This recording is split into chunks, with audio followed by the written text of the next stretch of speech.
हम इंसान लगभग 2 लाख सालों से इस धरती पे राज कर रहे हैं और इतने सालों से हम हमारे जरूरत के हिसाब से हर एक चीज इस्तेमाल कर रहे हैं और वो अगर हमारे धरती पे पहले से मौजूद ना हो तो हम हमारे धरती में मौजूद रिसोर्सेज से वो चीज बना ही लेते हैं। पर आखिर कब तक? क्या हम इंसान धरती पे हमेशा के लिए रह जाएंगे या फिर हमारे नीड्स, हमारे रिक्वायरमेंट्स पूरे करते करते हम जितना हमारे धरती को हार्म कर रहे हैं वो हमसे बदला ले लेगा? तो दोस्तों आज हम इस वीडियो में जानेंगे हम इंसानों का डेंजरस फ्यूचर। तो वीडियो शुरू करने से पहले अगर आपने मेरा चैनल अभी तक सब्सक्राइब नहीं किया तो सब्सक्राइब कर लेना, क्योंकि मैं हर 2 दिन में ऐसे इंटरेस्टिंग वीडियोस लाता रहता हूँ। तो हेलो गाइज, मैं हूँ गौरव और आप देख रहे हैं ज्ञान फैक्ट्री। तो चलिए शुरू करते हैं आज का वीडियो।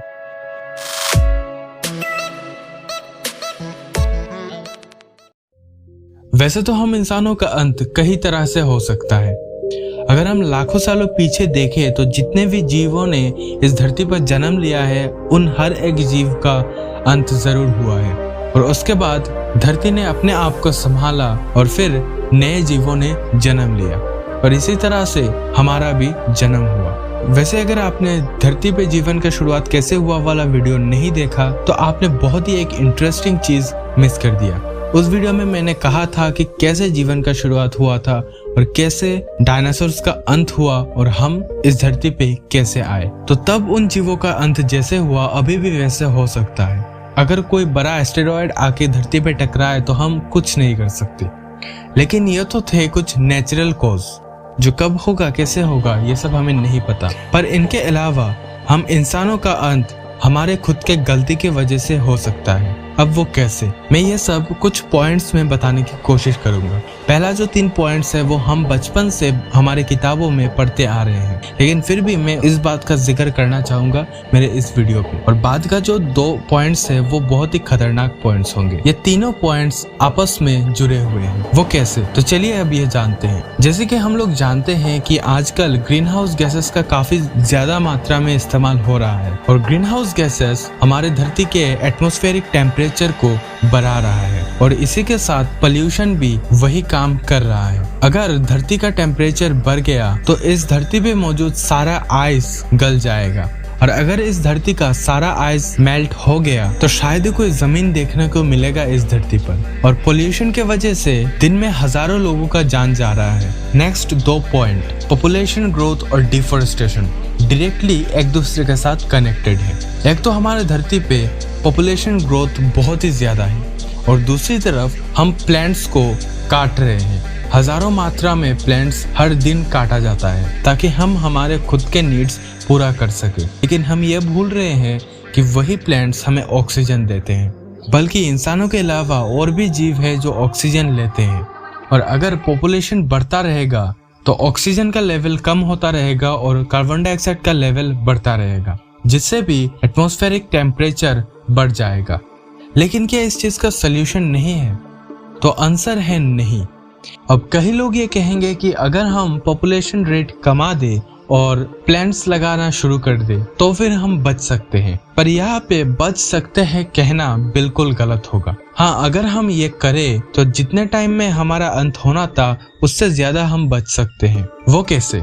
हर एक दिन में लगभग 3.5 से 4 लाख बच्चे जन्म लेते हैं और एक साल में 140 मिलियन बच्चे। पर वहीं पे बर्थ रेट डेथ रेट से काफी ज्यादा है। चलिए एक एग्जांपल की मदद से समझते हैं।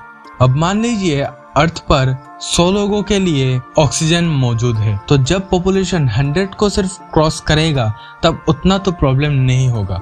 लेकिन अगर कुछ ज्यादा ही चला गया, मतलब मान लो 150 या फिर 200 तक, तब हमें रिक्वायर्ड ऑक्सीजन नहीं मिलेगा, लेकिन वहीं पे कार्बन डाइऑक्साइड का मात्रा काफी ज्यादा बढ़ जाएगा। आई होप आपको ये एग्जांपल से समझ में आया होगा। आसान भाषा में कहे तो अगर हम उन चीजों पर काम ना करें तो हम 500 साल बच सकते हैं, लेकिन अगर हम उन चीजों पे काम करें तो हम 1000 साल बच सकते हैं, लेकिन उससे ज्यादा नहीं। तो इससे इंसानों का अंत तो एक दिन होना ही है। अब लास्ट का 2 पॉइंट जो सोचने से ही डर लगता है। पहला है वार आइटम्स। यहाँ पे मैं डेंजरस बॉम्ब्स की बात कर रहा हूँ। आजकल हर एक कंट्री अपने सुरक्षा के लिए खतरनाक से खतरनाक बॉम्ब्स बना रहा है, पर कभी अगर उनका इस्तेमाल करना शुरू हो गया तो इंसानों को कोई नहीं बचा सकता। हम हिरोशिमा नागासाकी का वो दिन नहीं भूल सकते। आज भी रोंगटे खड़े हो जाते हैं जब हम उन बातों को याद करते हैं तो। लेकिन वो तो कई सालों पहले था और अब उससे कई गुना ज्यादा पावरफुल बॉम्ब्स हमारे पास मौजूद है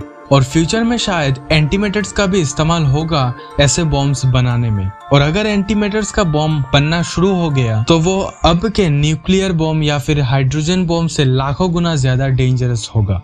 और अगर एक कंट्री ऐसा बॉम्ब यूज करेगा तो जाहिर सी बात है दूसरा कंट्री भी अपने डिफेंस के लिए इस्तेमाल कर सकता है। और इससे सिर्फ उन दोनों कंट्रीज पे ही नहीं बल्कि आसपास के कई कंट्रीज पे भी इसका इफेक्ट जरूर होगा। और लास्ट पॉइंट है आर्टिफिशियल इंटेलिजेंस। इसके बारे में स्टीफन हॉकिंग ने भी बताया था कि आर्टिफिशियल इंटेलिजेंस यानी AI एक दिन हमारा जान ले सकता है अगर वो हमारे कंट्रोल से बाहर हो गए तो। पिछले कुछ सालों से हमने AI पर जितना काम किया है वो काफी डेवलप और एडवांस होते चले गए और कुछ सालों बाद वो AI बहुत ज्यादा ताकतवर भी हो जाएंगे और उन्हें ताकतवर हम हमारे काम के लिए ही बनाएंगे। लेकिन अगर तब वो हमारे कंट्रोल से बाहर हो गए तो हमारा जान वो ले सकते हैं और हम उन्हें इतना ताकतवर बना देंगे कि हम खुद उनको रोक नहीं पाएंगे। लेकिन AI ने अगर इंसानों का अंत कर भी दिया तो वो भी ज्यादा दिन तक इस धरती पे नहीं रह सकते क्योंकि आखिर उन AI को इंसानों ने ही बनाया है।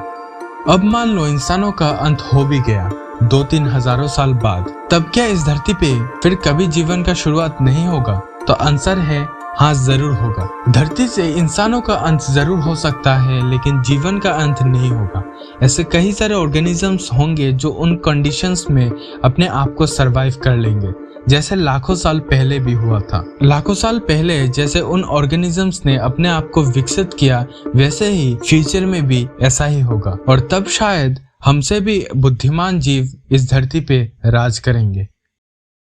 पर हमारे साइंटिस्ट ऐसे प्लैनेट्स ढूंढने में लगे हैं जहाँ पे इंसान रह सकते हैं और हम मार्स मिशन भी करवा रहे हैं। और हमारे साइंटिस्टों का और साथ ही साथ हमारे आज का आयरन मैन एलोन मस्क जिनका सपना है मार्स पर कॉलोनीज बसाने का, और साइंटिस्ट इन कामों में लगे हुए हैं। लेकिन ये कॉन्सेप्ट जितना इंटरेस्टिंग लगता है उससे कई गुना ज्यादा मुश्किल है करना क्योंकि वहां पे इंसानों के रहने के लिए एनवायरनमेंट अभी भी नहीं बना। उस एनवायरनमेंट को हमें बनाना पड़ेगा। लेकिन दोस्तों साइंस कुछ भी पॉसिबल करवा सकता है।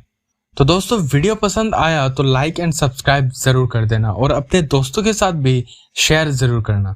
तो चलिए मिलते हैं 2 दिन बाद फिर से।